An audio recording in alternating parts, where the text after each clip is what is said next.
এজন্য বলে কয়ে উইকেট শিকার। রাওয়ালপিন্ডিতে ম্যাচের আগে বলে রাখা কথাই যেন বাস্তবে রূপ দিলেন শরীফুল ইসলাম। ম্যাচের আগেই বলেছিলেন পাক টেস্টে বাবর আজমের উইকেটটি হবে তার স্বপ্নের শিকার। যেমন কথা তেমন কাজ। ম্যাচের নবম ওভারেই সাজঘরের পথে বাবর আজম, আর উইকেটটা নিয়েছেন শরীফুল ইসলাম।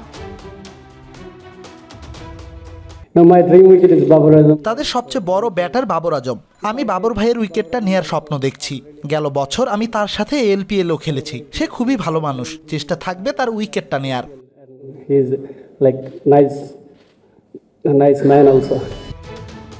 পঞ্চগড় এক্সপ্রেসের গুড লেন্থের ডেলিভারি পেছনে ফ্লিক করতে গিয়ে ফাঁদে পড়েন বাবর। উইকেটের বেশ খানিকটা বাহিরে দিয়ে বেরিয়ে যাওয়া বল বাজ পাখির মতোই লুফে নেন লিটন।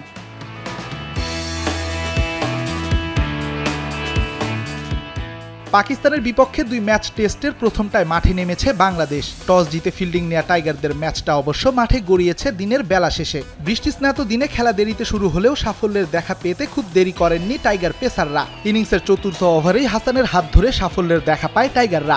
আব্দুল্লাহ শফিকের উইকেটটায় অবশ্য ক্রেডিট দিতে হবে জাকির হাসানকে। থার্ড স্লিপে তার ক্যাচটাই যেন টাইগারদের আত্মবিশ্বাস বাড়িয়েছে। পরের 2 ব্যাটারকে সাজঘরে পাঠানোর কাজটা অবশ্য সেরেছেন শরীফুল ইসলাম। রেদওয়ান শাওন, ৭১।